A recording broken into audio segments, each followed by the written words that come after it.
Most important part होता है, that is your grammar. तो today I will be completing your cloze test. तुम्हारा RC हो चुका है, तुम्हारा क्लोज टेस्ट हो चुका है, ठीक है। तो और वोकैबुलरी के लिए मैंने आपको रूट वर्ड्स का भी कंसेप्ट दिया है। आज मैं थोड़े से और रूट वर्ड्स करवा दूंगी जिससे आपको कॉन्फिडेंस आ जाएगा, ठीक है। तो ये दोनों पार्ट, और वोकैबुलरी तो ना ग्रामर में भी थोड़ा थोड़ा लेकर चलते रहोगे तो भी आपका वोकैबुलरी का जो पार्ट है वो हो जाएगा, ठीक है। But grammar is like bit vast, क्योंकि उसमें आपका as subject verb agreement, tense, noun, pronoun, adjective, adverbs, बहुत सारे टॉपिक्स है, बहुत सारे टॉपिक्स है, ठीक है। So it will be started from the next week and it will be taken by a different faculty, ठीक है। मैम आप नहीं लेंगी मैम? बेटा ग्रामर पढ़ा दो, ग्रामर भी मैम आप करा दो ना मैम। तुम लोगों ने तो मुझसे ग्रामर पढ़ा भी नहीं है, तुम लोगों को कैसे पता मैं ग्रामर अच्छा पढ़ाती हूँ? पता क्लास ली थी 7 दिसंबर की जो बैच स्टार्ट हुई थी ना, उसमें एक क्लास ली थी और आप 10th वाला कुछ पढ़ा रहे थे और फिर वो समझ आ गया था, जबकि मैंने बीच से ली थी। तो इसका मतलब यही हुआ कि आप पढ़ा दो बेटा एक्चुअली यहाँ पे ना बैच वाइज मतलब आपका ग्रामर और मिसलेनियस का batch wise division of faculty होता है। तो मुझे आपके बैच में मिसलेनियस लेने को बोला गया था, जो मैं ले रही थी इतने दिनों से, है ना। So grammar will be taken by some other person actually, okay. So इसमें मेरा कोई से नहीं है बच्चे। हाँ, मतलब अगर आपको कोई प्रॉब्लम होगी तो आप टेंशन मत लेना, you are free to speak out and it's अरे डोंट वरी यार, इसमें रोने वोने की कोई बात नहीं है, सब कुछ हो जाता है प्रॉपरली, है ना, परेशान मत हो। एंड हाँ, मैं तुम लोगों को ये जरूर बोलना चाहूंगी, जितने भी बैंकिंग और एसएससीएस, मतलब जितने भी एसएससी एस्पायरेंट्स है, बेटा आपके लिए ग्रामर बहुत मैटर करता है। आप ना बिना ग्रामर के कभी भी एसएससी के हाई पोस्ट को ग्रैब नहीं कर पाओगे। मतलब देखो, जो नीचे टैक्स असिस्टेंट, ऑडिट ऑफिसर, वो सब चलो थोड़ा कम नंबर आने से भी मिल जाता है ना। लेकिन जो अपर के पोस्ट होते हैं, जैसे इनकम टैक्स ऑफिसर की बात कर लो, कंट्रोलर एंड ऑडिटर जनरल की बात कर लो, कस्टम ऑफिसर की बात कर लो, तो ये जितने भी हाई पोस्ट होते हैं ना बच्चे, उसके लिए ना आपका प्री प्लस मीन्स में आपका जो मार्क्स होता है वो काफी ज्यादा होना चाहिए, ठीक है। और ये मार्क्स ना आप विदाउट इंग्लिश नहीं ला पाओगे, इसीलिए आपके लिए सारे सब्जेक्ट्स इक्वली इंपॉर्टेंट हो जाते हैं। और अगर आप मेंस की बात करते हो ना, तो मेंस में 20 मार्क्स का आपका एरर डिटेक्शन रहता है और 20 मार्क्स का आपका सेंटेंस इंप्रूवमेंट रहता है। तो आप इसको ना ग्रामर वाले पार्ट को ना कभी भी मतलब छोड़ नहीं सकते हो।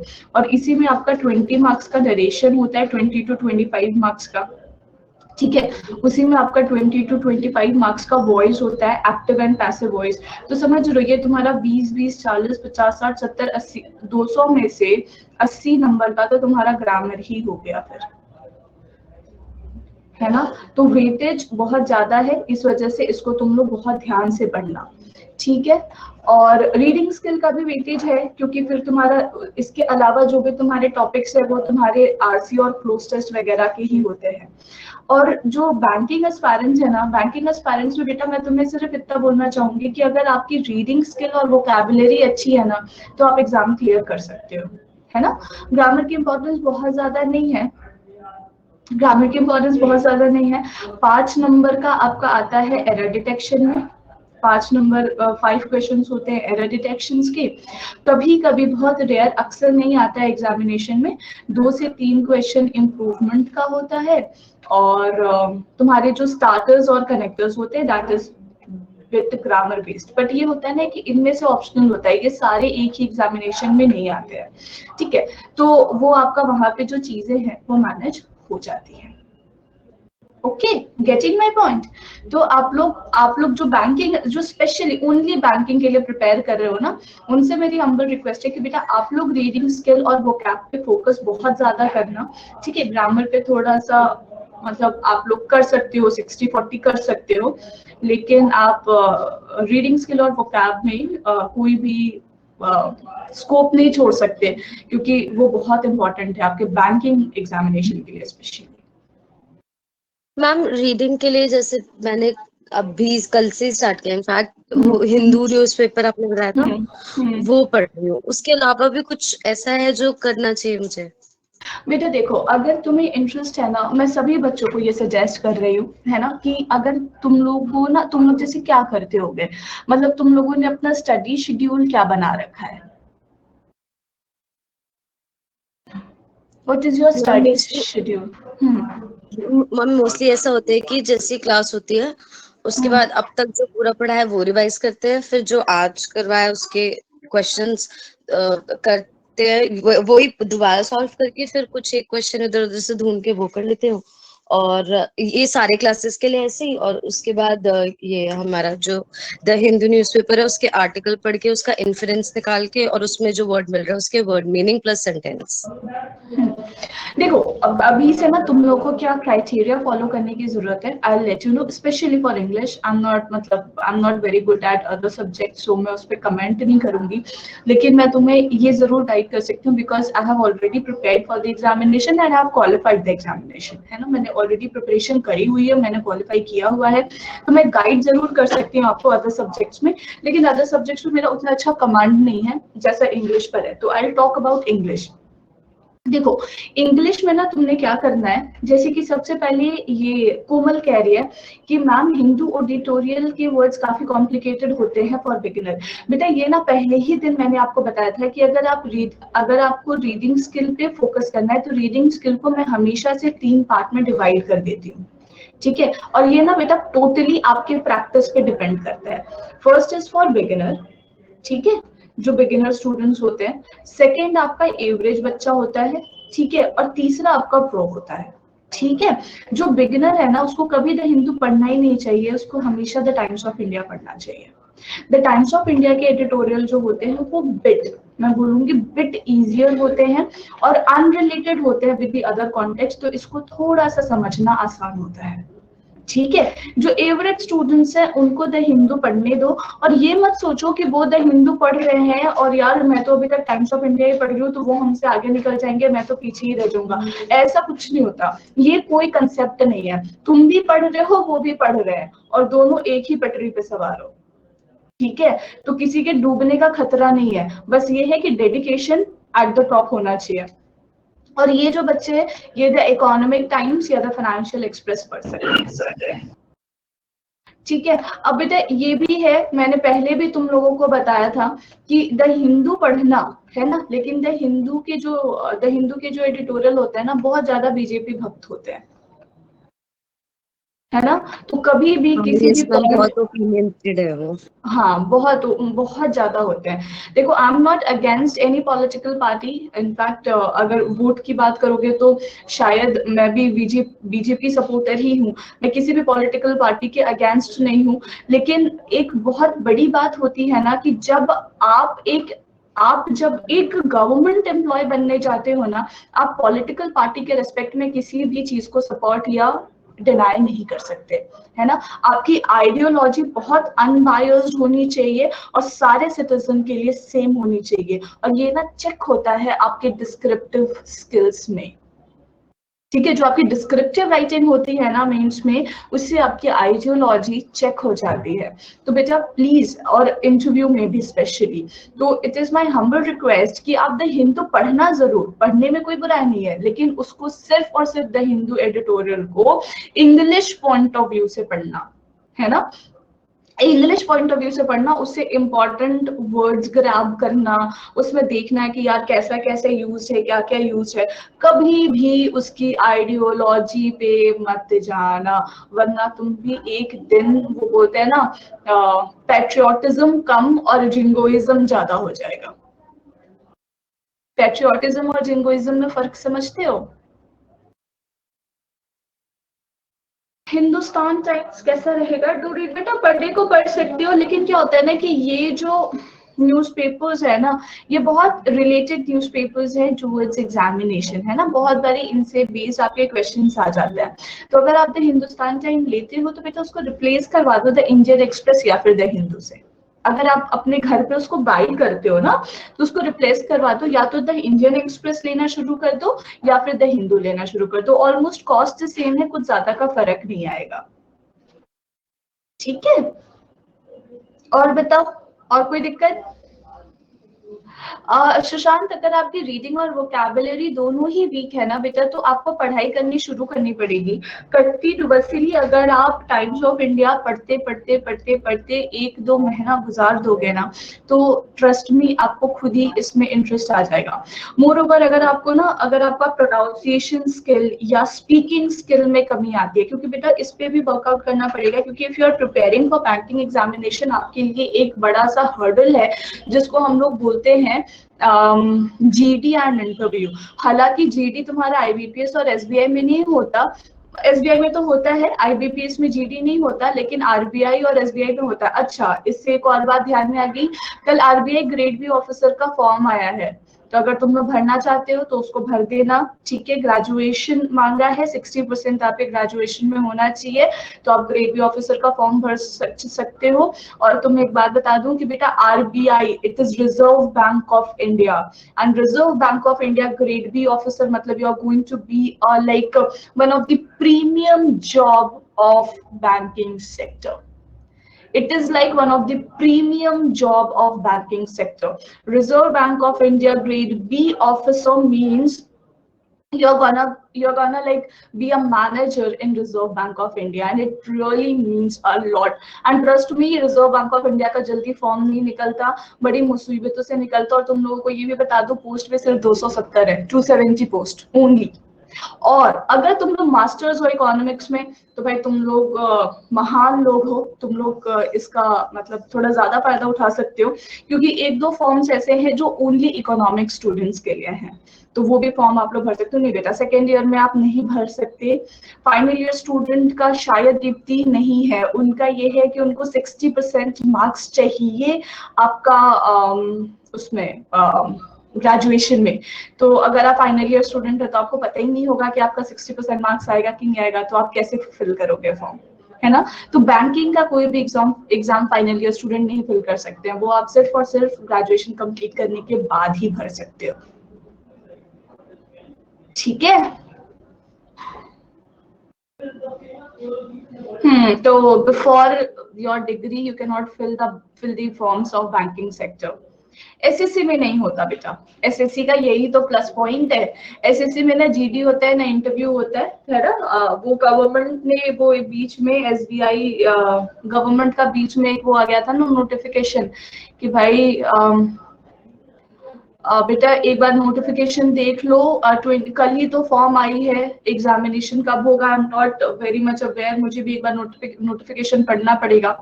मैंने बस चेक किया था कि हाँ जी नोटिफिकेशन आ गई है, तो I have to check once and it is very easy यार। तुम जाकर डालो ना ग्रेड बी ऑफिसर नोटिफिकेशन, तुम्हें बड़े आराम से मिल जाएगा, तो उसमें सारी डिटेल्स होती है।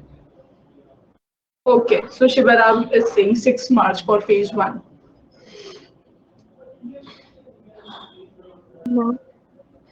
बोलो अनुष्का। इससे अभी प्रिपरेशन पूरी नहीं हुई है, तो तब भी भर दे कि वेट, मतलब मैं इस चीज में डिलेमा में हूँ। नहीं अनुष्का, देखो बेटा आरबीआई ग्रेड बी के लिए ना, जो तुम्हारा बैंकिंग सेक्टर्स के एग्जामिनेशन होते हैं, इसमें नंबर ऑफ अटेम्प्ट्स तो है नहीं कि तुम्हारे नंबर ऑफ अटेम्प्ट्स काउंट हो रहे हैं। ऐसा तो है नहीं यूपीएससी की तरह कि भाई 5 ही अटेम्प्ट कर सकते हैं, 6 ही अटेम्प्ट कर सकते हैं, इससे ज्यादा हो गया तो फिर तुम फॉर्म नहीं भर पाओगे। ऐसा कुछ इसमें है नहीं, समझ रहे हो? तो कोई इशू नहीं है, आराम से फॉर्म भरो। एटलीस्ट पैटर्न ऑफ एग्जामिनेशन देखो, एग्जामिनेशन स्ट्रेस को थोड़ा फील करो, देखो कि क्या होता है, तुम अभी कहाँ स्टैंड करते हो, कितना कट ऑफ जाता है, तुम कितना कट ऑफ ला पाते हो। वो सब चीजें भी ना धीरे धीरे करके ऑब्जर्व करना बहुत जरूरी है, तभी तुम्हें भी पता चलेगा कि तुम्हें कितनी मेहनत करने की जरूरत है।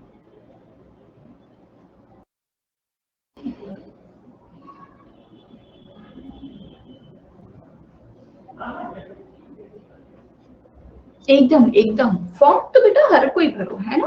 फॉर्म हर कोई भरना, कम से कम कुछ नहीं होता ना बेटा, तो आइडिया तो लग ही जाता है कि अभी तुम कहाँ हो और तुम्हें क्या करना है तुम्हारे ड्रीम्स को अचीव करने के लिए। देखो पता है क्या होता है, जब तक तुम्हें हर्डल्स अपने लाइफ के पता नहीं होते ना, तब तक तुम सक्सीड नहीं कर सकते।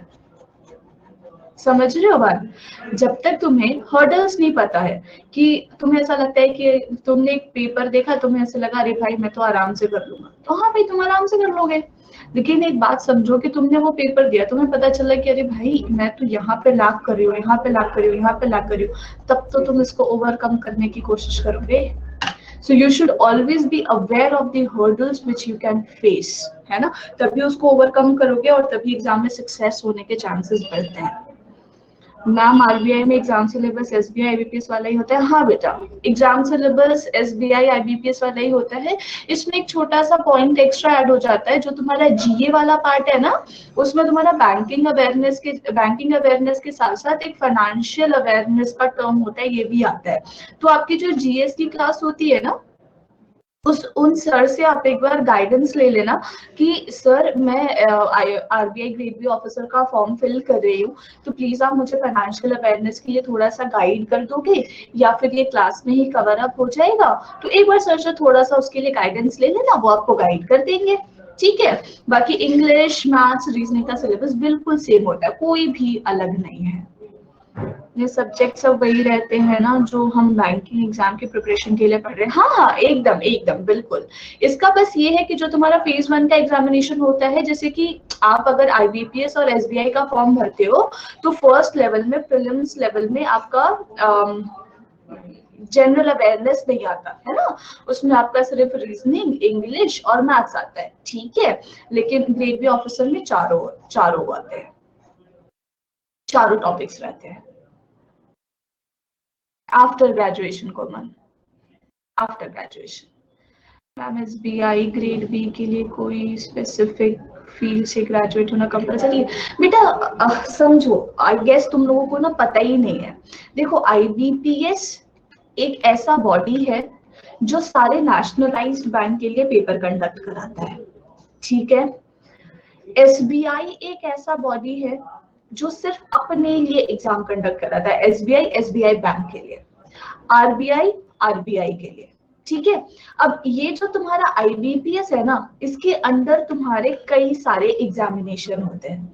एक तुम्हारा आईबीपीएस पीओ होता है, इसमें तुम्हारे मेरिट लिस्ट के हिसाब से बैंकिंग, मतलब जैसे कि सबसे टॉप पे इलाहाबाद बैंक है, उसके बाद बैंक ऑफ बड़ौदा है, उसके बाद कैनरा बैंक है, तो तुम जितना हायर स्कोर करोगे उसके हिसाब से तुम्हें बैंक अलॉट होते हैं, ठीक है? तो ये आईबीपीएस का कंसेप्ट है। इसमें तुम्हारा आईबीपीएस पीओ का एग्जामिनेशन होता है, आईबीपीएस क्लर्क का एग्जामिनेशन होता है, इसमें तुम्हारा रीजनल रूरल बैंक के एग्जामिनेशन होते हैं, आरआरबी जिसको हम कहते हैं, ठीक है? तो बेटा आरआरबी ऑफिसर स्केल 1 जो होता है ना, इसको हम लोग बोलते हैं आरआरबी पीओ, है ना? ये ऑफिसर स्केल 1 के नाम से जाना जाता है। तो ऑफिसर स्केल 1 का फॉर्म भरना, दिस इज आरआरबी पीओ। ये कोई और एग्जाम नहीं है जिसका तुम फॉर्म नहीं भर सकते, ठीक है? उसी तरीके से तुम्हारा आईबीपीएस में आरआरबी असिस्टेंट का भी फॉर्म आता है। ये जो असिस्टेंट होता है ना, दिस इज आरआरबी क्लर्क, तो इसका भी फॉर्म भरना है ना?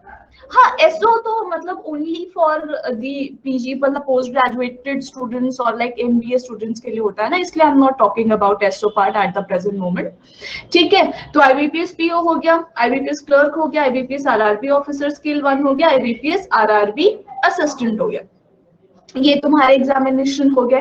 उसके बाद बेटा इसमें तुम्हारा एक ईपीएफओ का एग्जाम होता है, ये भी तुम्हारा आईबीपीएस ही कंडक्ट कराता है। एक एफसीआई का एग्जाम होता है, ये भी तुम्हारा आईबीपीएस ही कंडक्ट कराता है, लेकिन इसका पैटर्न बहुत ज्यादा एसएससी से मिलता जुलता है, ठीक है? और इसके बाद तुम्हारा जितने भी इंश्योरेंस सेक्टर के एग्जामिनेशन होते हैं, जैसे कि एलआईसी हो गया, एनआईसीएल हो गया, एनआईएसीएल हो गया, तो ये सारे एग्जाम आईबीपीएस कंडक्ट कराता है। समझ रहे हो? और एसबीआई का पीओ और क्लर्क होता है, ठीक है? इसमें ग्रेड बी कोई एग्जामिनेशन नहीं है। आरबीआई पीओ को ही हम ग्रेड बी ऑफिसर बोलते हैं, आरबीआई पीओ को ही हम ग्रेड बी ऑफिसर बोलते हैं, ठीक है? और क्लरिकल लेवल को हम आरबीआई असिस्टेंट बोलते हैं। समझ गए बात? क्या नाम है, direction? Is that clear now? कि एग्जामिनेशन के नाम अलग अलग है, पोस्ट बेटा सेम ही होता है, एकदम सेम है कोमल। इंश्योरेंस सेक्टर में ना बस इंग्लिश जो होता है वो क्वालिफाइंग होता है, Ma'am, I'm in final year and not graduate, so all banking exam I can only, हाँ जी, Deepti, you can only appear in the next year, but that is like very much fair with you. You have like complete 1 year to study. Okay. ये ma'am सब तो form ये कैसे? RBI हाँ, ये RBI grade B officer, इसके लिए कोई स्पेसिफिक है education field? I didn't understood direction. Actually आपकी आवाज बीच में कट गई. मैम सेम क्वेश्चन है, बस मैं आरबीआई का पूछ रही हूँ। आरबीआई के लिए मतलब कोई स्पेसिफिक फील्ड से ग्रेजुएट होना जरूरी है? नहीं, ऐसा कुछ नहीं है. You just need to be a graduate from 60% of marks. Okay ma'am. Okay. किस में इंग्लिश क्वालिफाइंग होता है मैम? ये बेटा इंश्योरेंस सेक्टर्स के एग्जामिनेशन में इंग्लिश क्वालिफाइंग होता है, सिर्फ आपको पासिंग मार्क्स लाने होते हैं. Ma'am SBI, IBPS, RRB year में ट्वाइस होते हैं? नहीं बेटा, सारा एग्जाम ईयर में एक बार ही होता है. ठीक है. ये सब फॉर्म कैसे निकलते हैं मैम? मतलब एक साथ और अलग अलग से? बेटा अलग अलग फॉर्म निकलते हैं, सारे फॉर्म अलग अलग निकलते हैं. सारे फॉर्म का पैसा अलग अलग देना पड़ता है. ठीक है. ईपीएफओ क्या लेवल होता है, आई मीन क्या प्रिपेयर करना चाहिए क्या नहीं? बेटा कुछ नहीं, जो तुम प्रिपरेशन कर रहे हो ना उसी से तुम्हारा ईपीएफओ क्लियर हो जाएगा. कुछ भी अलग से मेहनत करने की जरूरत नहीं है. और तुम्हें पता है इसके अलावा पोस्टल बैंक, ये जो तुम्हारा पोस्ट ऑफिस वगैरह होता है ना, ये सब के छोटे छोटे फॉर्म्स आते रहते हैं, और ये सब भी भरते रहना यार, कुछ भी मत छोड़ना, है ना. सब गवर्नमेंट सेक्टर का एग्जामिनेशन है और ये सारे एग्जामिनेशन सेम पैटर्न पे होते हैं, है ना. कंपटीशन इतना ज्यादा है, तुम लोगों ने इतनी पढ़ाई करी है बैंकिंग के लिए और एसएससी के लिए, तो जितने भी उस लेवल के एग्जामिनेशन होंगे ना, सारे एग्जाम का फॉर्म भरना और सिलेक्शन लेना. समझ गए?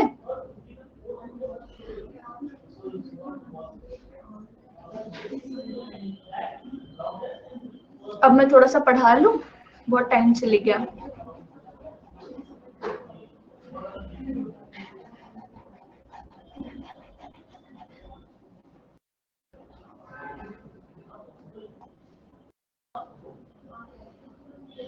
बस ग्रेजुएशन पर होता है ना, परसेंटेज का कोई वो नहीं होता. हाँ बेटा अनामिका, बैंकिंग सेक्टर में कुछ नहीं होता, मतलब परसेंटेज का कुछ नहीं है, बस आरबीआई में है. आरबीआई में आपका 60% मार्क्स मांग रहे हैं. बाकी आईबीपीएस और एसबीआई वगैरह का फॉर्म में कोई मार्क्स क्राइटेरिया नहीं है. It is only in RBI.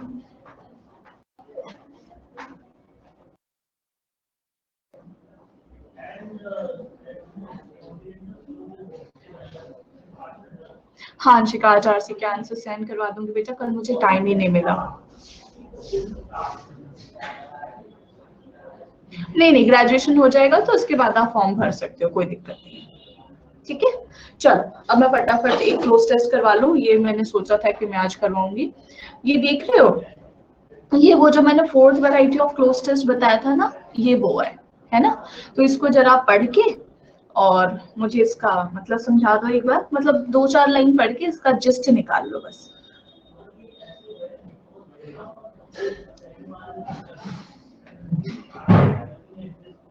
Ma'am ये जो साइक्लोन आया था ना गाजा, ये आई थिंक ये वाला शायद द हिंदू न्यूज़पेपर से 2018 में छपा था.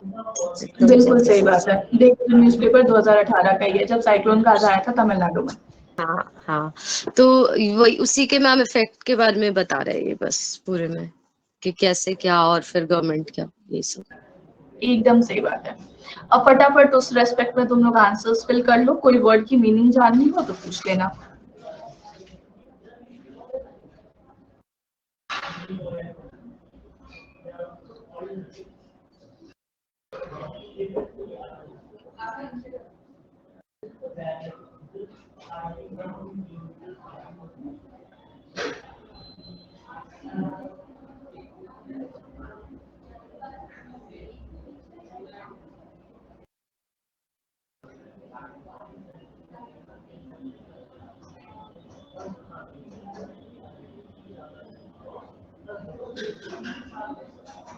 इंक्रोचमेंट का मतलब होता है बेटा लिमिट के बियॉन्ड जो थोड़े थोड़े एडवांसमेंट चेंजेस होते रहते हैं ना अच्छे के लिए, तो वही ग्रेजुअल एडवांसमेंट डिफाइन करते हैं इंक्रोचमेंट.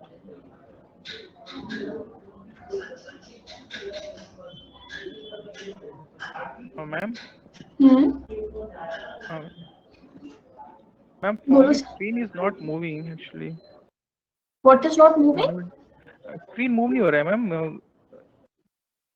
स्क्रीन पहले जो SBI जो आपने लिखा था वही अभी डिस्प्ले हो रहा है। अभी नया कुछ क्वेश्चन दिखा रहे बेटा थे। एक बार आप रिफ्रेश करके ज्वाइन करो, क्योंकि मेरे वहां पे स्क्रीन हो चुकी है और आई गेस बाकी स्टूडेंट्स को भी दिख रहा है। तो आप एक बार रिफ्रेश करके ज्वाइन कर लो दोबारा से।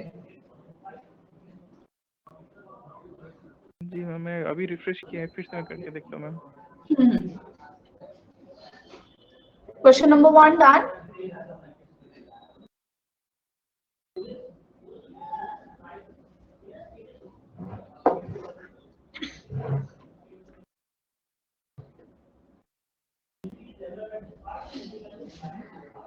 सुशांत है क्लास में? सुशांत है क्लास में? सुशांत तुम परेशान मत हो ना, तुम बस इसको सॉल्व करने की कोशिश करना। अगर तुमसे नहीं सॉल्व होता है, जब एंड में मैं एक्सप्लेनेशन दूंगी तो तुम्हें समझ में आ जाएगा, ठीक है?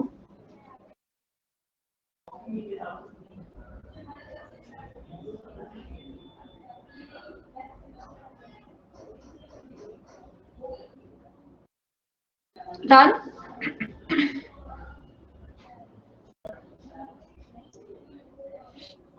आंसर बताना नहीं Anushka, we will discuss it letter.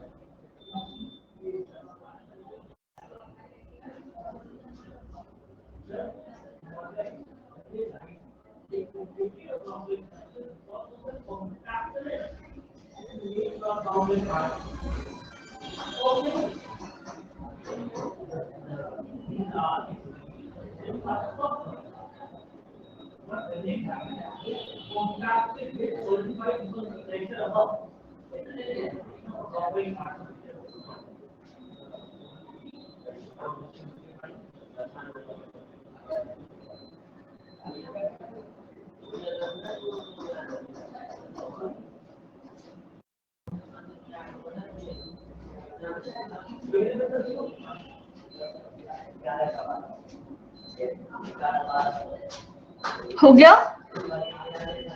इतना तो मुश्किल सवाल भी नहीं था जितना तुम लोगों ने वक्त लगाया।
नेक्स्ट।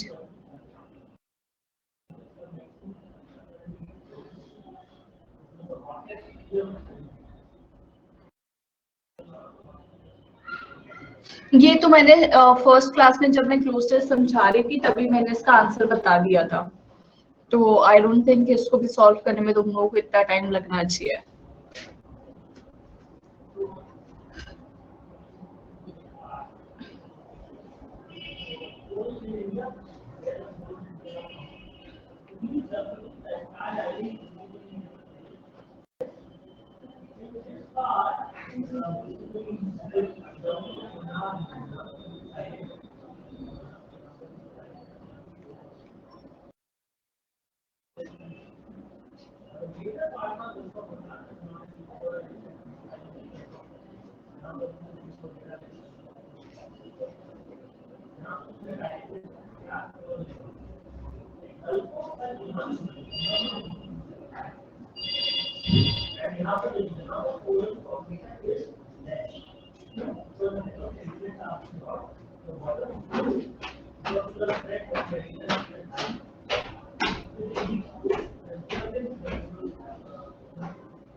हो गया?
This is also done.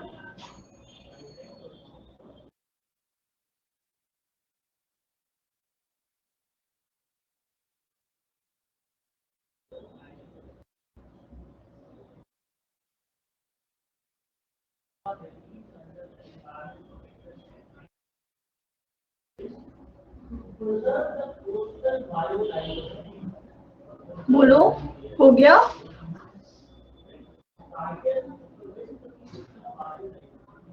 Yes, ma'am. And the last question.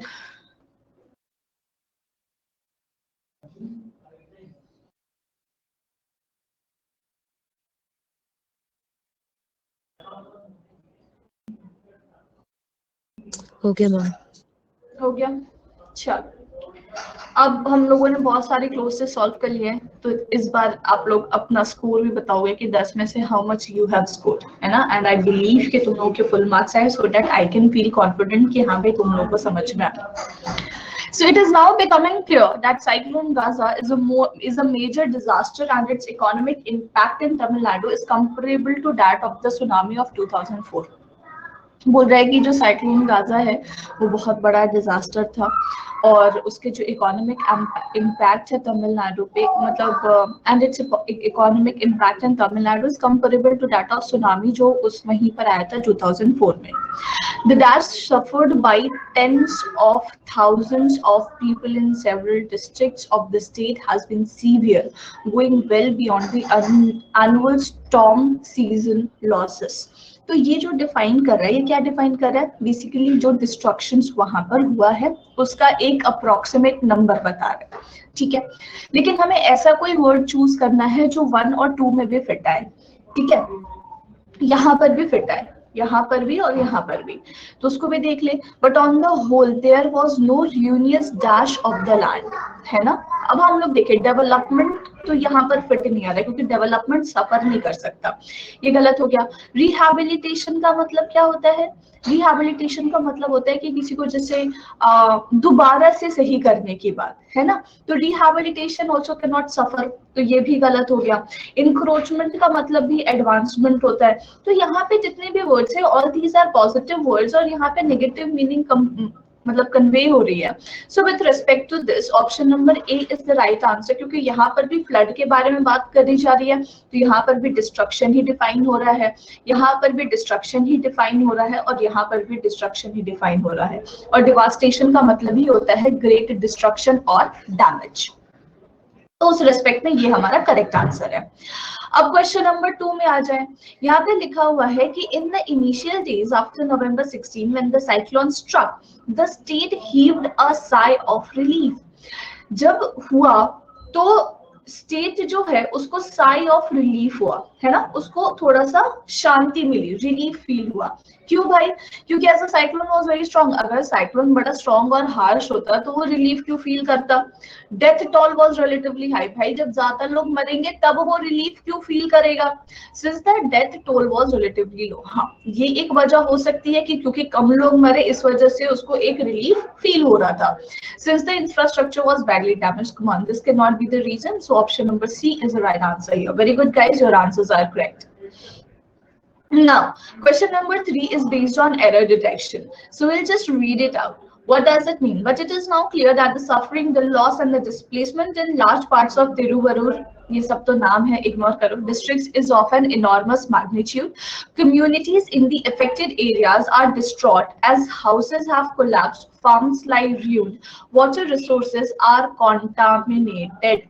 है ना, आर के साथ यहाँ पे वर्ब का थर्ड फॉर्म आएगा ना, तो यहाँ पर देखो ये तो जब आप लोग ग्रामर पढ़ोगे तो उस टाइम पे ज्यादा अच्छे से समझ में आएगा, है ना। तो विद रिस्पेक्ट टू दिस यहाँ पर option number C is the right choice, क्योंकि यहाँ पर गलत है, यहाँ पे आर कॉन्टामिनेटेड होना चाहिए, तो ये पार्ट ऑफ सेंटेंस में एरर है, इस वजह से ऑप्शन नंबर सी करेक्ट है।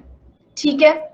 Now, many areas remain inaccessible because fallen trees have blocked roads. ठीक है, बहुत सारे एरिया में नहीं जा पा रहे थे क्योंकि पेड़े गिर गई थी, तो उसकी वजह से रोड जाम हो गया था, ब्लॉक हो गया था। In its report to the center, उन्होंने जो सेंटर में रिपोर्ट सबमिट करी, the Tamil Nadu government has estimated, definitely Tamil Nadu government कुछ भी डिस्ट्रॉय क्यों करेगा? जो उन्होंने रिपोर्ट सबमिट करी उसमें तमिलनाडु गवर्नमेंट ने एस्टिमेट किया कि जो नंबर ऑफ पीपल होमलेस हो गए थे, अप्रोक्सीमेटली जो होमलेस हो गए थे, that is 3.7 lakh, and the houses destroyed at 3.4 lakh, और जो घरें खराब हो गई थी वो 3.4 लाख के आसपास थी। तो एस्टिमेटेड और डिस्ट्रॉयड आपस में रिप्लेस हो रहा है, so option number B is the right answer here. Now question number 5, The cyclone has crippled agriculture and livelihood in a fertile region. Crippled का मतलब होता है बर्बाद कर देना, अपाहिज कर देना, and felling thousands of productive trees, thousands of productive trees गिर गए थे, and dash livestock. Livestock क्या हो गया था? Survive थोड़ी करा था, livestock मर गया था, तो and killing livestock. Absolutely A is the right answer here. Now, between 60% and 80% of the coconut trees in the region have fallen. ठीक है, 60 से 80% कोकोनट ट्रीज जो है उस रीजन में गिर गए थे। Dash the Tamil Nadu's farmer who contribute a quarter of India's coconut with the highest unit yield. बोले तमिलनाडु फार्मर्स जो हैं इतने गिर गए थे, और डैश तमिलनाडु फार्मर्स जो कंट्रीब्यूट करते हैं quarter of India's coconut with the highest unit yield. मतलब डेफिनेटली यार साउथ रीजन में तो कोकोनट से बड़ा ज्यादा पैसा इकट्ठा होता है। ठीक है, अब देखते हैं कि इनमें से कौन सा वर्ड यहाँ पर फिट आएगा। देखो, एडवांसिंग का मतलब हम सब जानते हैं, एडवांसिंग तमिलनाडु फार्मर तो नहीं हो सकता, तमिलनाडु फार्मर वहां पे एडवांस तो नहीं कर रहे थे। फ्लैटरिंग का मतलब क्या होता है? फ्लैटरिंग का मतलब होता है चापलूसी करना। हाँ बेटा, मैं सारे मीनिंग बताऊंगी। फ्लैटरिंग का मतलब होता है चापलूसी करना, तो यहाँ पे फ्लैटरिंग तमिलनाडु फार्मर का भी कोई मतलब नहीं है। कौन उसकी चापलूसी कर रहा है जब बेचारा इतना दुख तकलीफ में है? ठीक है। besmirch का मतलब होता है डैमेज समवन्स रेप्यूटेशन, है ना। besmirch means damage someone's reputation. यहाँ पे तमिलनाडु फार्मर का रेप्यूटेशन थोड़ी ना खराब हो रहा है, तमिलनाडु फार्मर का रेप्यूटेशन खराब नहीं हो रहा है, तो besmirch भी यहाँ पर तो एप्रोप्रिएट नहीं लग रहा है। अब उसके बाद आ जाओ हॉबलिंग पे। हॉबलिंग का मतलब क्या होता है? किसी भी चीज के डेवलपमेंट को रिस्ट्रिक्ट कर देना। बाकी हम इसको ऐसे भी बोलते हैं कि यार पैर में चोट वोट लग जाती है तो हम लंगड़ के चलते हैं ना, तो ये जो अनयूजुअल वे ऑफ वॉकिंग होता है ना, इसको भी हम लोग हॉबलिंग से डिफाइन करते हैं। और ड्वेलिंग का मतलब होता है कि जहाँ पे बंदा रहता है। अब यहाँ पे हाउसेस भी डिफाइन नहीं हो रहा है, तो हम क्या बोलना चाह रहे हैं कि तमिलनाडु फार्मर का क्या हो गया? डेवलपमेंट जो है वो रिस्ट्रिक्ट हो गया, ये सब होने की वजह से, जो कि इतना ज्यादा वहां पर उनकी ईल्ड में इतना ज्यादा कंट्रीब्यूट करते थे, वो आज मतलब उनके डेवलपमेंट को रिस्ट्रिक्ट कर दिया गया है, वो आज कुछ नहीं कर पा रहे हैं। मतलब बोलते हैं ना कि उनको एक तरीके से अपाहिज बना दिया गया है। ठीक है, तो उस रिस्पेक्ट में ये सेंटेंस डिफाइन करने की कोशिश कर रहा है, and absolutely D is the right answer. ठीक है ना। अनलाइक पैडी और many other crops bringing coconut plantation dash will take year. अब एक बात तो ये बात तो सच है ना कि गेहूं की खेती है भाई, तो दोबारा से गेहूं रोप दो, वो तुम्हारा फिर जल्दी हो जाता है ना। अब तुम्हारा पैडी उगाना है तो पैडी के भी वो बो दो तो वो तुम्हारा मतलब ज्यादा टाइम नहीं लगता। लेकिन अगर कोकोनट है यार, तो तेने बड़े बड़े ट्री दोबारा से उगने में भी तो टाइम लगेंगे, है ना। तो वही वो कह रहा है कि पैडी और कोई अदर क्रॉप के अपोजिट में, contrary to that, coconut plantation को दोबारा से लाइफ में लाना मतलब सालों लग जाएंगे। ठीक है, तो विथ रेस्पेक्ट टू दिस यहाँ पर हो जाएगा बैक टू लाइफ। निरंजन आपको ए लगता है, तो मैं आपको ये बता देती हूँ कि यहाँ पर ए क्यों नहीं होगा। अनलाइक पैडी और many other crops bringing coconut plantation and improving cultivation method. बेटा यहाँ पर उनको कल्टीवेशन मेथड को इम्प्रूव नहीं करना है। तुम एक बात बताओ कि अगर मुझे कोकोनट का पेड़ चाहिए, अगर मुझे नारियल का पेड़ चाहिए, तो मैं उसमें कल्टीवेशन मेथड को क्या इंप्रूव करूंगी? वहां मैं कोकोनट का बीज बोऊंगी, वहां पे कोकोनट का पेड़ उगेगा, है ना। तो उसमें कल्टीवेशन मेथड का कोई वो नहीं है। यहाँ पर वो ये बताना चाह रहा है कि वो कोकोनट प्लांटेशन को वापस से जिंदगी में लाने में उनको सालों लग जाएंगे। ठीक है, तो back to life is the right answer here. Now, the top priority for the Tamil Nadu government should be restored administrative systems and service delivery in the affected area. बेटा should be to restored नहीं होता, to के साथ हमेशा verb का first form होता है, तो it will be to restore and this is option number B। यहाँ पे to restored है ना, तो बेटा यहाँ पे D हट जाएगा, यहाँ पे to के साथ verb का first form आता है तो to restore हो जाएगा ये। ठीक है, उसके बाद only the physical access, electricity connection and public health facilities can effective relief work be undertaken. Solar power can get public facilities running overnight. ठीक है, समझ में आया ना।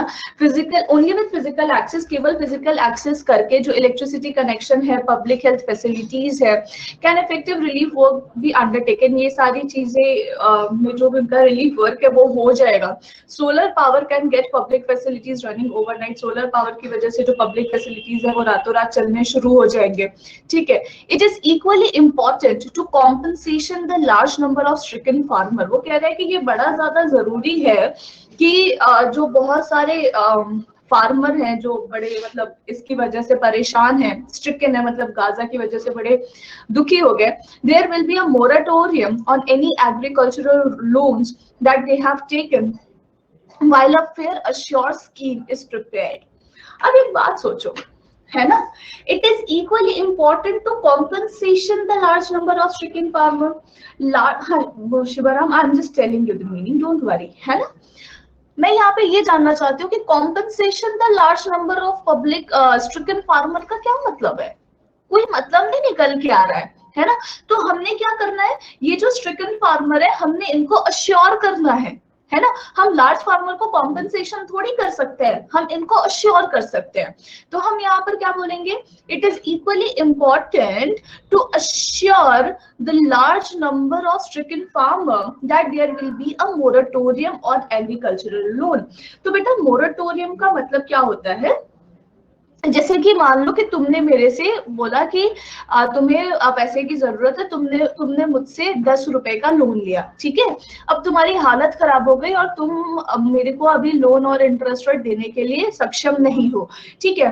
तो मैं बोलती हूँ कि ठीक है शिवराम, तुम अपना काम कर लो और तुम ना एक काम करना कि मुझे 1 साल के बाद जब तुम्हारा थोड़ा सा हालत ठीक हो जाएगा तो उसके बाद तुम मुझे वो लोन चुका देना। तो टेम्पररी मैंने सस्पेंड कर दिया ना, टेम्पररी सस्पेंशन हो गया ना, जो तुम्हारा इंटरेस्ट रेट के साथ मेरे पास पैसे आने थे। तो मोरेटोरियम उसी को बोलते हैं। कोई भी लोन में अगर आपका टेम्पररी सस्पेंशन हो जाता है, जो भी कोरोना वायरस के टाइम पे हुआ था कि भैया अगर किसी के पास बहुत ज्यादा लोन है तो अभी आप लोग 2-3 महीनों के लिए अपने लोन को एक्सटेंड करवा सकते हो। 2-3 महीने आपको लोन पे करने की जरूरत नहीं है, आप उसके बाद पे कर सकते हो, ठीक है। This is what we call as moratorium, ठीक है, on any agricultural loan that they have taken while fair compensation scheme is prepared। और वहां पर उनको प्रॉपर कॉम्पनसेशन स्कीम प्रिपेयर करके देना चाहिए जहाँ पे उनका लोन थोड़ा कम भी हो जाए और डिले भी हो जाए। तो यहाँ पे कौन सा वर्ड आपस में खुद को इंटरचेंज कर रहा है, अश्योर और compensation. So the right answer will be option number ए।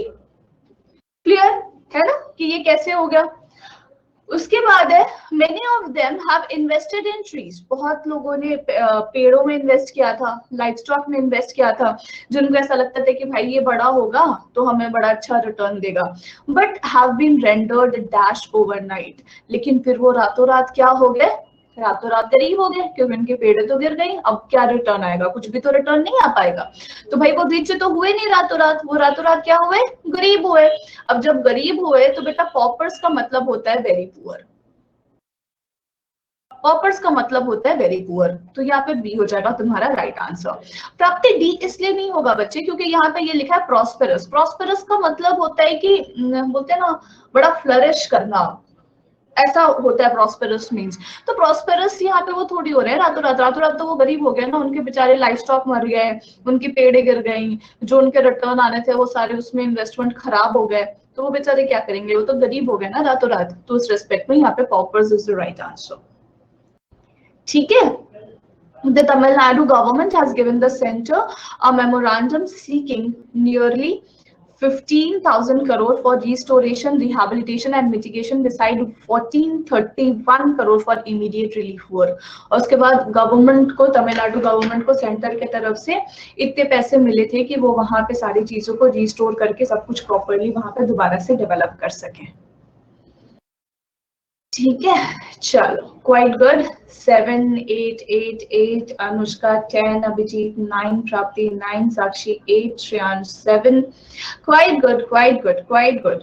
थोड़ा सा प्रैक्टिस करते रहो, है ना, कि इसमें थोड़ा सा और आपका जो ग्रिप है वो स्ट्रॉन्ग हो जाए, तो आई गेस ये बड़ा अच्छा। पूछो मैम। ये जैसे लास्ट वाला था ना 10th वाला, इसमें जैसे मुझे ना पर्पस का मतलब पता नहीं था, ठीक है। अब मुझे ड्रेंच्ड पता था, सेंसेशन पता था, प्रॉस्पेरस पता था, तो मैं तो ये तो पता था चेंज हो मतलब कि जरूरत है एक वर्ड की। तो मैम ये मैं ये पूछ रही हूँ, अगर मुझे कभी किसी जैसे एग्जाम में हूँ मैं और मुझे क्वेश्चन में डाउट आ जाए, तो यहाँ पे तो मैंने लगा दिया क्योंकि यहाँ पे नेगेटिव मार्किंग होगी नहीं, मैंने रिस्क ले लिया। अब वहां पे मैं क्या करूँ, छोड़ दूं या फिर लगाती रहूं एकदम दिमाग नहीं में? छोड़ना, एकदम लगाओ, एकदम लगाओ। देखो दिमाग तभी लगाना जब तुम्हें लगे कि तुम लगा सकती हो, मतलब कि आपको नेगेटिव नहीं लेना है unless and until you are 80% sure about a thing, है ना।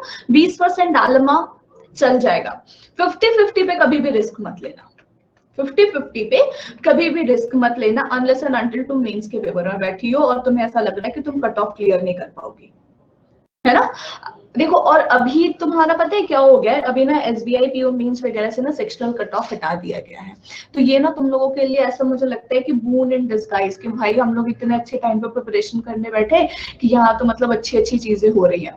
खैर बात वो नहीं है, बात ये है कि ये जरूर समझो कि जब आप नेगेटिव मार्किंग लेते हो ना तो वो 18-20 पे होना चाहिए, वो 50-50 पे कभी नहीं होना चाहिए।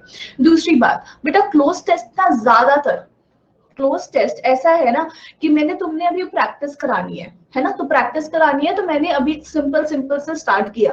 तुम ना कभी SBI PO मेंस वेंस का ना क्लोज टेस्ट लेकर बैठना, तो उसमें जो 5 वर्ड होंगे ना उसमें से ऐसा होगा कि तुम्हें ना 2-3 वर्ड के मतलब नहीं पता होंगे, तो हम ना उसको हमेशा एलिमिनेशन मेथड से करते हैं। जहां पे तुम्हें बिल्कुल भी वर्ड का मतलब नहीं समझ में आ रहा है वहां पे हम उसको हमेशा एलिमिनेशन मेथड से करते हैं। एलिमिनेशन मेथड का मतलब क्या है कि नन ऑफ दीज तो हाई रिस्क पे होता है, तो नन ऑफ दीज को ना हम पहले ही ओमिट कर देते हैं। अब उसके पास हमारे पास बचता है 4 ऑप्शन, ठीक है।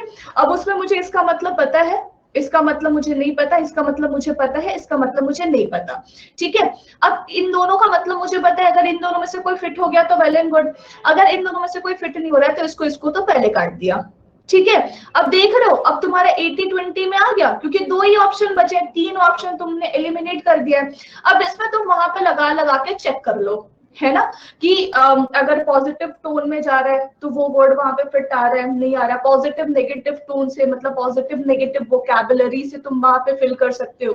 दूसरी बात तुम उससे देख सकते हो कि वहां पर एडजेक्टिव की जरूरत है, कि वहां पर नाउन की जरूरत है, कि वहां पर वर्ब की जरूरत है। जो वर्ड यहाँ पे लिखा हुआ है वो वर्ब है, एडजेक्टिव है, नाउन है, तो उसको तुम जज करके वहां पे तुम उस ब्लैंक को फिल कर सकते हो, है ना। तो ये जो दो ऑप्शंस में तुम्हारा रिस्क होता है ना, वो तुम इन फैक्टर्स को चेक करके, जज करके वहां पे तुम उसको फिल कर सकते हो। और अगर तुम्हें लगता है कि हाँ जी वो वहां पे फिट आ रहा है, तो उसको फिर वहां पे फिट करके आगे बढ़ो, है ना। एज इट इज उसको ब्लैंक मत छोड़ दो। 80-20 में तुम्हें रिस्क लेना पड़ेगा, 50-50 में मत लेना। ठीक है मैम। मैम और ये जो आपने बताया एलिमिनेशन में एडजेक्टिव वर्ब और एडजेक्टिव ये नहीं सब, होता। तो मैम जब सुनो सुनो बात, अरे मैं मेरी बात फंबल सुनो। कर दी। हाँ। सुनो, डी साइलेंट होता है, इट्स एडजेक्टिव। अच्छा, तभी बोल नहीं पाती मैं। तो मैम ये तो जब हम ग्रामर पढ़ेंगे तो वो हो जाएगा हमारा क्लियर? बेटा जैसे ना पार्ट्स ऑफ स्पीच ना, वो तुम्हारा ग्रामर से थोड़ा बहुत तो क्लियर होगा ही डेफिनेटली, है ना। बाकी ना इसका ना एक कंसेप्ट होता है, मैं तुम्हें बड़े शॉर्ट में बता देती हूँ, है ना। बाकी तुम लोग उसको डिटेल में पढ़ना, एक बार सर को बोलना कि वो तुम लोगों को पढ़ा दे, है ना। मैं तुम्हें एक बार शॉर्ट में बता देती हूँ कि कैसे करा जाता है। बेटा एडजेक्टिव, वर्ब, नाउन, ये जो वर्ड्स होते हैं ना, इनके लिए ना कुछ प्रीफिक्स और सफिक्स होते हैं, ठीक है। जैसे कि अगर कोई भी वर्ड है उसके बाद में ना ly लगा हुआ है, ठीक है। जैसे कि अगर मान लो कि तुम्हारे सामने लिखा हुआ है क्लियरली, अगर तुम्हारे सामने लिखा है स्लोली, ठीक है, तो बेटा ये वर्ड्स ना हमेशा एडवर्ब कहलाते हैं, ठीक है। किसी भी वर्ड के एंड में अगर ly लगा हुआ है तो वो वर्ड ना तुम्हारा हमेशा एडवर्ब कहलाता है। इसमें दो चार तुम्हारे वो भी हैं, क्या बोलते हैं, एक्सेप्शंस भी हैं। जैसे मैं तुम्हें एक्सेप्शंस भी समझाऊंगी, अभी बताती हूँ।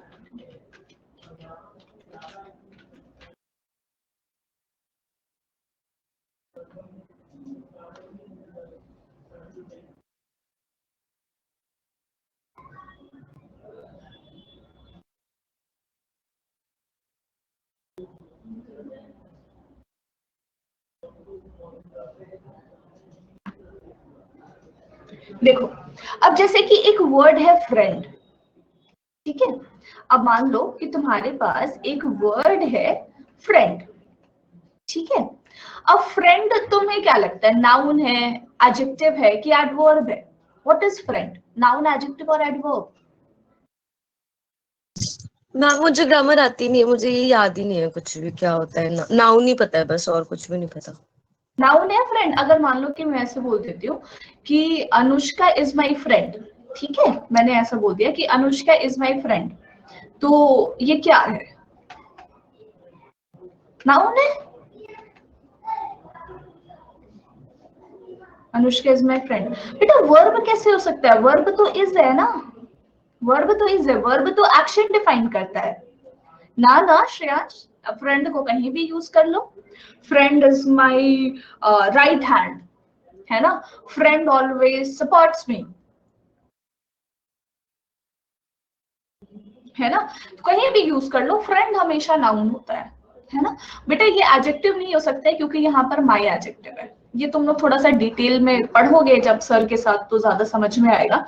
यहाँ पर माई तुम्हारा एडजेक्टिव है और ये जो फ्रेंड है, ये फ्रेंड तुम्हारा नाउन है, ठीक है। लेकिन अगर मैंने यहाँ पर ऐसा लिख दिया ना कि Anushka is very friendly, Anushka is very friendly, तो अब ये क्या हो रहा है, ये जो फ्रेंडली वर्ड है ये अनुष्का की क्वालिटी बता रहा है ना। और ऐसा वर्ड जो नाउन या प्रोनाउन की क्वालिटी बताता है, उस वर्ड को हम क्या बोलते हैं, उस वर्ड को हम कहते हैं एडजेक्टिव। तो ये यहाँ पे एडजेक्टिव हो गया। तो मैंने बोला कि ly जो होता है वो तुम्हारा एडवर्ब होता है, लेकिन बेटा ये फ्रेंड, माइजर, निगार्ड, कावर्ड, ब्रेव, ये 3 4 5 कुछ ऐसे वर्ड्स होते हैं जिसमें ये एक्सेप्शन होता है ना, कि जहां पर तुम ly लगा दो वो एडजेक्टिव की तरह बिहेव करता है। और एडवर्ब में अगर मैंने इसी सेंटेंस को ऐसा लिख दिया कि Anushka behaves in a very friendly manner, तो ये जो है ना इन अ फ्रेंडली मैनर, ये तुम्हारा कहलाएगा ये एडवर्ब adverb। हाँ, तो ये तुम्हारे कुछ एक्सेप्शंस होते हैं, एल्स जो तुम्हारा ये एलवाई जिस भी वर्ड के बाहर बाद में लगा हुआ होता है वो तुम्हारा एडवर्ब कहलाता है। ठीक है, 2 4 5 इसमें एक्सेप्शन है बस। इन अ सिमिलर मैनर, अगर कोई तुम्हारा वर्ड है, जैसे कि मान लो तुमने बोला ऑनेस्टी, जैसे कि तुमने बोला ऑनेस्टी, तो ऑनेस्टी क्या हो गया? ऑनेस्टी क्या है? नाउन है कि एडवर्ब है, एडजेक्टिव है कि एडवर्ब है?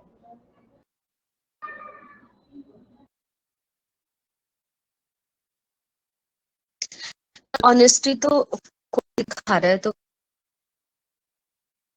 हाँ, मतलब हाँ, honesty is a noun, abstract noun है ना। ऑनेस्टी जो होता है वो एब्स्ट्रैक्ट नाउन होता है, तो अगर किसी भी वर्ड के लास्ट में वाई लग रहा होता है तो वो नाउन बन जाता है। ठीक है, नहीं, ऑनेस्ट क्वालिटी बताता है डायरेक्शन।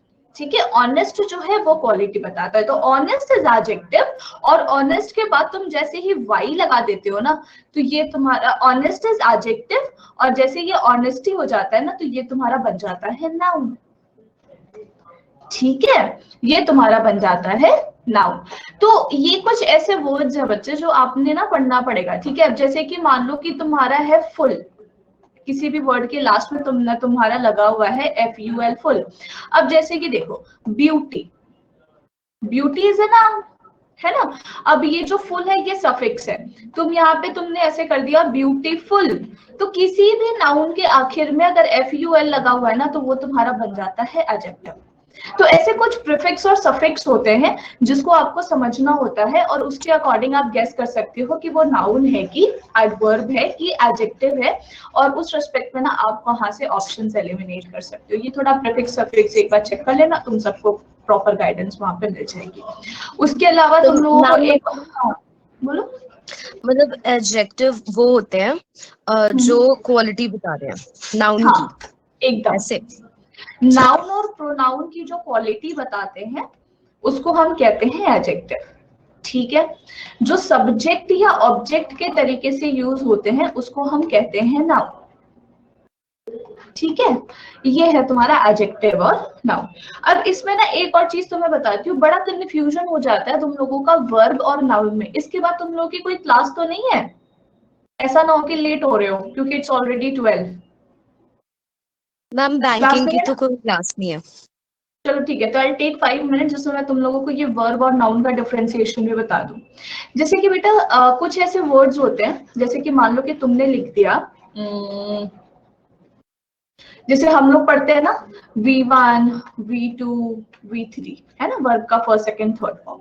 अब जैसे कि मान लो कि तुमने लिख दिया सपोज कंप्लेन, है ना, तुमने लिख दिया कंप्लेन, तो भाई इसका सेकंड और थर्ड फॉर्म क्या हो जाएगा कंप्लेन का?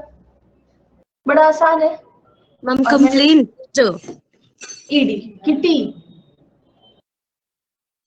इट विल बी, टी ना, पता नहीं मुझे इट वैसे। विल बी कंप्लेन और कंप्लेंट।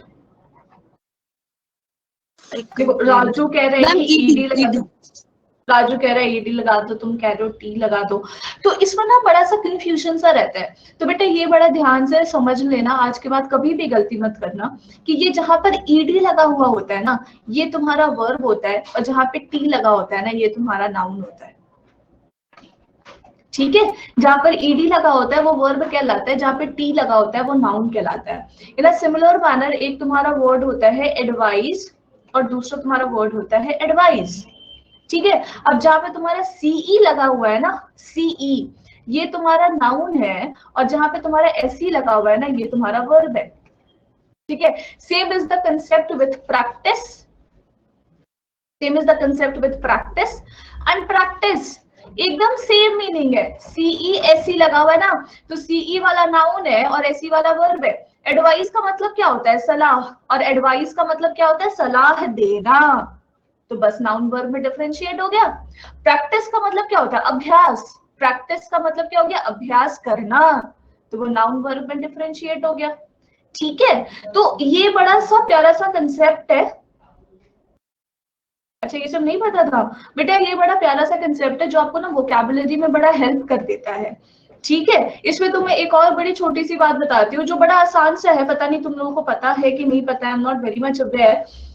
एक ना वर्ड होता है जिसको हम लोग बोलते हैं इन्वेलप। कोई बात नहीं, आज पता चल गया ना, बस सीखते रहो। एक वर्ड है तुम्हारा इन्वेलप। इन्वेलप का मतलब जानते हो? बड़े सारे बच्चों को लगता है कि इन्वेलप का मतलब होता लिफाफा है, जिसमें लेटर वगैरह रखे जाते। अरे क्या बात है, बड़े सारे, वही तो गेम चेंजर है। वही तो मैं बताना चाहती थी, बड़े सारे बच्चों को लगता है कि इन्वेलप का मतलब होता है लिफाफा। बेटा तुम लोगों को शायद ये नहीं पता ना कि इन्वेलप ना दो तरीके से यूज किया जाता है। एक होता है ये envelope, this envelope is basically लिफाफा, जिसको हम लोग नाउन बोलते हैं, and this envelope is basically verb, है ना। और इसमें हम लोग ईडी लगा देते हैं तो ये वर्ब का सेकंड फॉर्म बन जाता है जो पास्ट टेंस में यूज किया जाता है। दिस इज इन्वेलप्ड, और ये भी तुम्हारा वर्ब होता है। सुन लो, ये भी तुम्हारा वर्ब होता है, ठीक है। और इसका मतलब होता है टू हाइड समथिंग, किसी चीज को छुपा कर रखना या ढक कर रखना। देख रहे हो, अब एक ही वर्ड को दो टर्म्स में कैसे यूज कर लिया गया, वर्ब और नाउन के रिस्पेक्ट में डिफरेंशिएट कर दिया गया। ठीक है। वैसे तुम लोगों ने बड़ा सारा सुना होगा। एक ना तुम्हारा कंसेप्ट होता है जिसको हम लोग बोलते हैं, रुक जाओ एक मिनट, थोड़ा इसको इरेज कर लूं, जगह नहीं बचती। बात समझ में आ रही है ना कि ये कैसे है, नाउन वर्ब एडजेक्टिव, उसमें जो वर्ड्स का डिफरेंशिएशन है ना, ये बेटा तुम्हारे वोकैबुलरी में बड़ा इंपॉर्टेंट रोल प्ले करता है। मैं तो आज बेसिक से वर्ड बता रही हूँ, तो इसी तरीके से ना इसको वोकैबुलरी को थोड़ा फोकस करके चलोगे ना। हाँ, इंग्लिश एक गेम है और मैं तो खेलते रहोगे इस गेम के साथ। ठीक है। अब तुमने ना एक और चीज बड़ा अच्छा सा दिखाती हूँ। एक वर्ड होता है जिसको हम लोग बोलते हैं सैंक, ठीक है। और एक वर्ड होता है जिसको हम लोग बोलते हैं drown. Sink and drown, actually it's not sank, sink and drone.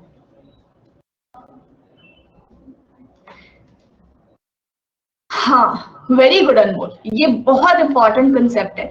Sink का मतलब भी होता है डूबना, इसका भी मतलब होता है डूबना, और ड्रोन का भी मतलब होता है डूबना।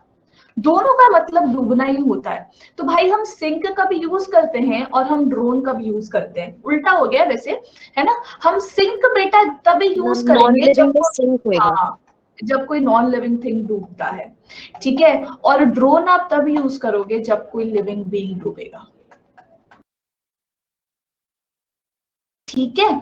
ये एक कंसेप्ट है। और एक तुम्हारा कंसेप्ट है जिसके बाद मैं क्लास ओवर कर दूं, जिसको हम लोग बोलते हैं ride and drive. Ride and drive, ठीक है। अब ना ये बहुत सारे बच्चों को ऐसा पता होगा कि राइड एंड ड्राइव का मतलब होता है दो पहियों की सवारी और चार पहियों की सवारी, है ना। बहुत सारे बच्चों को पता होगा ना, दो पहियों की सवारी एंड चार पहियों की सवारी। राइड मैम अभी मतलब तक तो यही लगता था, बट अगर जो मैं सोच रही हूँ अभी, उससे मुझे ये भी लग रहा है ड्राइव मतलब अगर कभी किसी चीज के अंदर बैठ के या फिर पूरा चीज लेके तुम चीज को ड्राइव कर रहे हो पूरी चीज को, और राइड मतलब उसके ऊपर बैठ के, शायद ऐसा कुछ, पता नहीं। अब एक छोटा सा यहाँ पे अगर किसी को ये लगता है कि दो पहिया और चार पहिया, तो अब मुझे बस एक बात बता दो कि ओला वोला से हम लोग ट्रैवल करते हैं, है ना। अब जब ओला वाली गाड़ी आ जाती है ना, I am not teaching grammar बेटा, this is the part of vocabulary. मैं ग्रामर नहीं पढ़ा रही हूँ, ये वोकैबुलरी का पार्ट है ना। मैं क्या बता रही थी, हाँ, जैसे कि ओला वोला जब तुम लोग बुक करते हो, ओला वोला की गाड़ी आती है, तो ना वो वहां पे लिखा होता है योर राइड इज हियर। भैया वो तो चार पहिया लेकर आता है, या दो पहिया भी, तुम बाइक, ओला बाइक भी ऑर्डर कर रहे हो, मतलब बुक कर रहे हो, तो भी वो चार पहिया लाता है तो भी बोलता है योर राइड इज हियर, और वो दो पहिया लाता है तो भी कहता है योर राइड इज हियर। तो भैया ये दो पहिया चार पहिया का कंसेप्ट क्या है ना। तो बेटा तुम लोगों को बता दूं, ये जो राइड और ड्राइव है ना, ये जब नाउन के सेंस में यूज किए जाते हैं तो इसका मतलब होता है सैर। सैर सपाटा तो समझते ही हो, इसका मतलब होता है सैर। जब ये वर्ब के सेंस में यूज किए जाते हैं ना, तब इसका मतलब होता है दो पहिया और चार पहिया। मतलब two wheeler and four wheeler, मैं भी दो पहिया लिख रही हूँ, it should be two wheeler and four wheeler. Understood? तो बेटा ये ना वर्ब का, नाउन का, एडजेक्टिव का, एडवर्ब का, वर्ड्स के साथ बड़ा सारा उसमें है कंसेप्ट, ठीक है? तो उसको धीरे धीरे करके पढ़ोगे, समझोगे ना, तो एक एक करके वो कंसेप्ट क्लियर होता चला जाएगा। तो वो ना तुम्हें फिलर्स में या तुम्हारा क्लोज टेस्ट में अच्छे अच्छे वर्ड्स जो पढ़ लोगे थोड़े से, तो वो ना तुम्हारा बड़ा सारा हेल्प करेगा ऑप्शन एलिमिनेशन मेथड में। समझ रहे हो बात? मैम ये राइड और ड्राइव आपने बोला, जब नाउन में ड्राइव भी सैर बोल रहे हैं हम। हाँ, ड्राइव के लिए हम नहीं बोलते लॉन्ग ड्राइव पे चलो, हाँ हाँ तो वो भी सैर ही बोलते हैं ना, कि चलो लंबी सैर पे चलते हैं, ठीक है? योर राइड इज हियर, तो तुम्हारा सैर आ गया, वो डिफाइन करना चाहता है। वहां पे राइड नाउन होता है, वहां पे राइड वर्ब नहीं होता। ठीक है ठीक है ठीक है ठीक है, ये कंसेप्ट है इसका। मतलब वर्ब का क्या मतलब है? मतलब जो हम चीज कर रहे हैं वो है वर्ब। हाँ, वर्ब का मतलब है कि जो तुम एक्शन कर रहे हो। जैसे कि अगर मान लो कि मैं कहती हूँ कि I am riding a bike, तो यहाँ पे राइडिंग क्या है? यहाँ पे राइडिंग वर्ब है कि मैं बाइक चला रही हूँ, है ना? I am driving a car, यहाँ पे ड्राइविंग वर्ब है कि मैं कार ड्राइव कर रही हूँ, है ना? तो जब आप बाइक चला रहे हो तो आप राइडिंग बोलते हो, जब आप कार चला रहे हो तो आप ड्राइविंग बोलते हो, है ना? लेकिन I am going for a ride, I am going for a drive, यहाँ पे बेटा ये नाउन होता है और ये सैड डिफाइन करता है, ठीक है? तो चलो फिर तुम लोग आगे पढ़ाई करो, है ना? So I will end my class here only. Bye bye बच्चे, टेक केयर। कोई भी दिक्कत हो तो you guys are free to message Ruma ma'am and talk to me, okay? चलो बाय बाय।